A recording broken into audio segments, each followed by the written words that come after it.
मेरे प्यारे गुरुमुख सज्जनों, मनुष्य जन्म एक अनमोल दात है, एक अनमोल बाजी है। मनुष्य को परमात्मा ने श्वासों एवं समय का धन देकर इस संसार रूपी बाजार में भेजा है।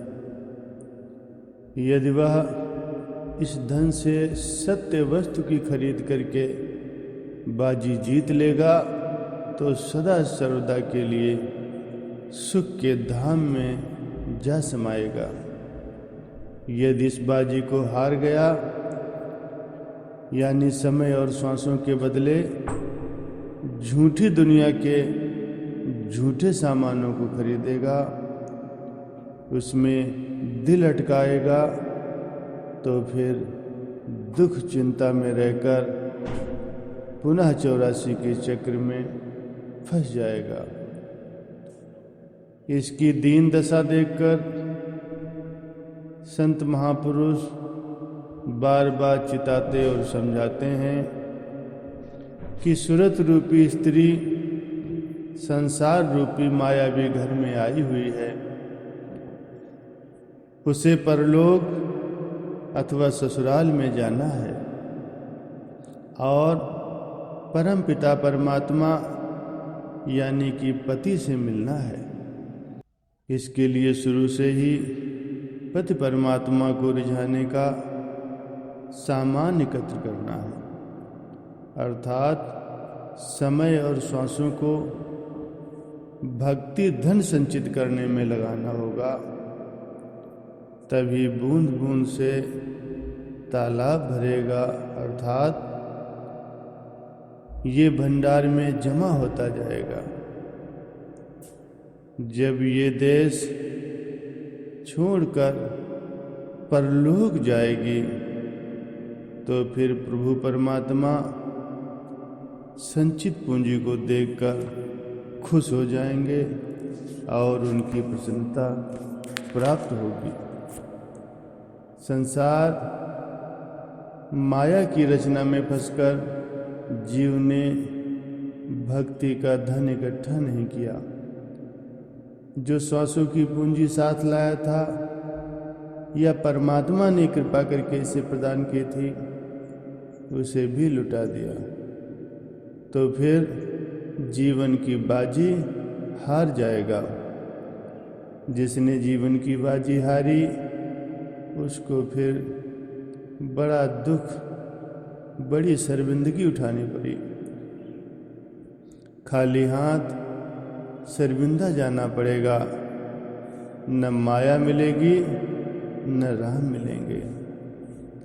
इसीलिए कहा गया है कि हे सुरति, प्रभु भक्ति की ओर कुछ समय अपनी सांसों को लगा, तभी जीवन को सफल कर पाएगी और मानव जन्म की बाजी को जीत कर जाएगी।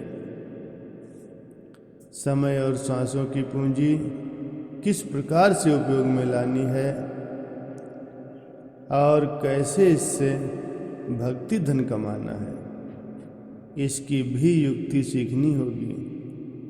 संसार में रहना है, लोग व्यवहार के कार्य भी करने हैं और शरीर के लिए भी काम धंधा करना है।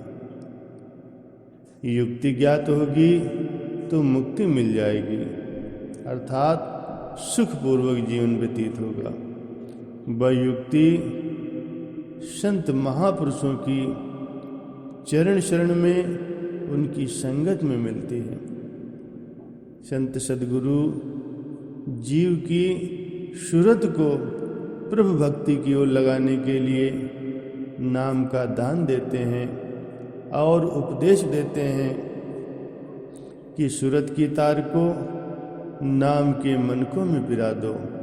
उठते बैठते खाते पीते अगर मन सुमिरन में लगा रहेगा तो फिर एक दिन परमात्मा की प्राप्ति हो जाएगी। संत महापुरुष प्रवचन करते हैं कि संसार में रहो, सब वस्तुओं का सेवन करो, लेकिन उसमें आसक्त न हो। आसक्ति ही दुखों का मूल है। हर समय यही ध्यान रहे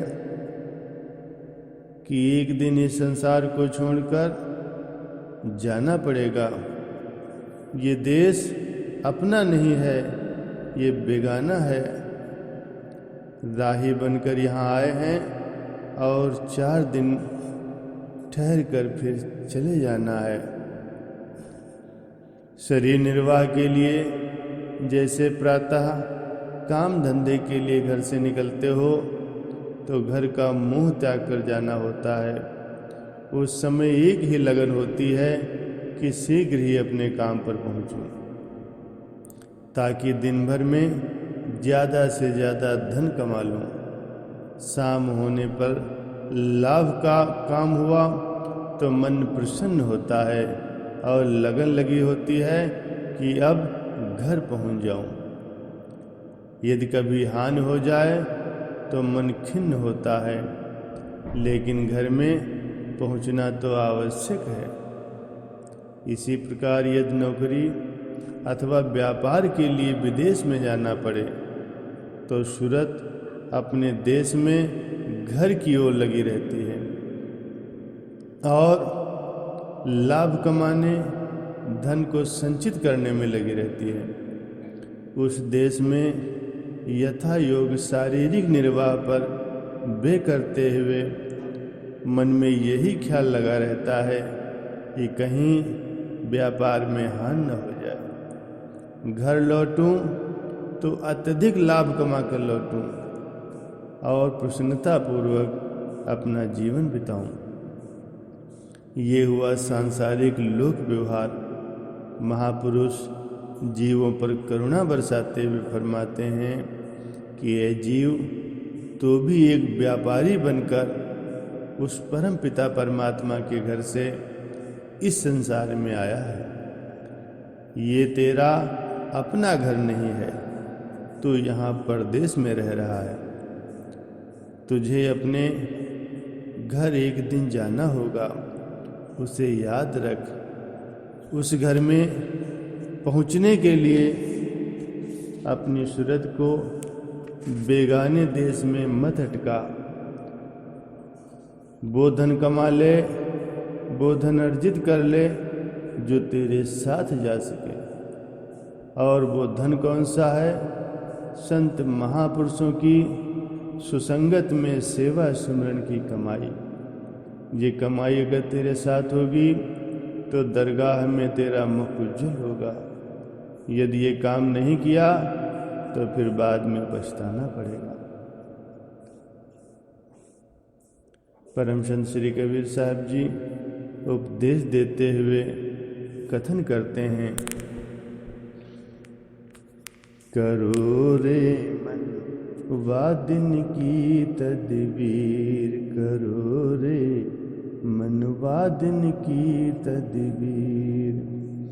जब यमराज आन पड़ेंगे, नेक धरत नहीं धीर।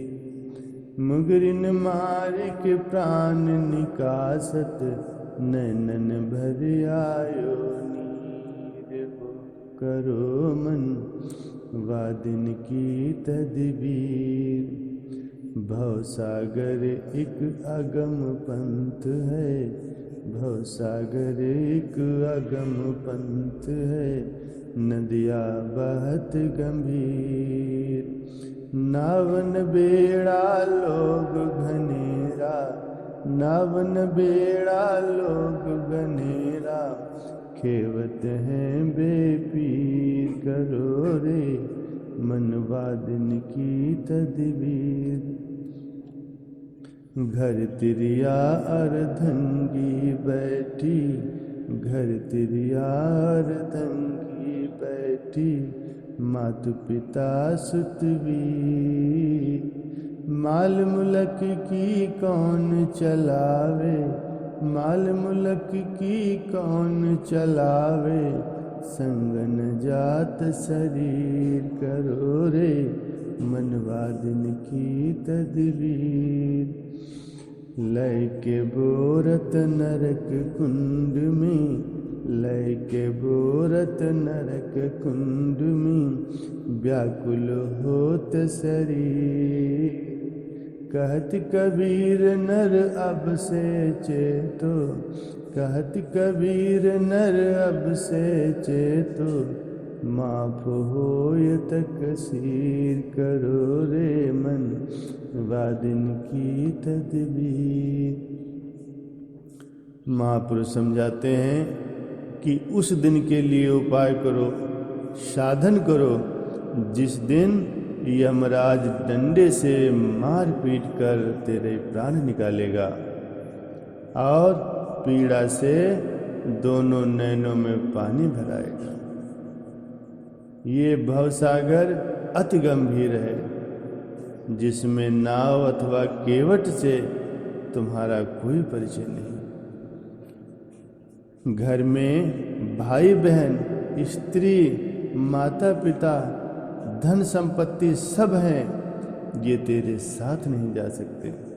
यहाँ तक कि अपना शरीर भी यहीं रह जाता है, ये भी साथ नहीं जाता। यमराज नरक के कुंड में जीवात्मा को डाल देता है। उस समय पश्चाताप के अतिरिक्त कुछ भी हाथ नहीं लगता। इसीलिए अभी से जाग जाओ, अपने काम में लग जाओ, तो ये सभी विपदाएं स्वयं में टल जाएंगी। वो अपना काम कौन सा है? वो है संत सद्गुरु के मार्गदर्शन में प्रभु के नाम की कमाई, संत समागम में निष्काम सेवा, सत्संग से आत्मोन्नति के साधन अपनाना और सच्चा धन कमाना। अपने अनमोल समय और श्वासों की पूंजी को पूरा सांसारिक व्यवहार में न लगाते हुए उसमें से भक्ति का धन भी संग्रह करना है। मानव जन्म के अनमोल दांव को अनमोल वस्तु की प्रात में लगाकर इसे जीत कर उज्जवल मुख होकर के अपने घर में प्रस्थान करना है। आत्मा को परमात्मा से मिलाना है, सच्चे सुख को पाना है। यही संतों का उपदेश है और इसी आचरण से अपना लोक सुखी करना है, अपना परलोक सुखी करना है और महापुरुषों की प्रसन्नता प्राप्त करनी है। बोलो जयकारा बोल मेरे श्री गुरु महाराज की जय।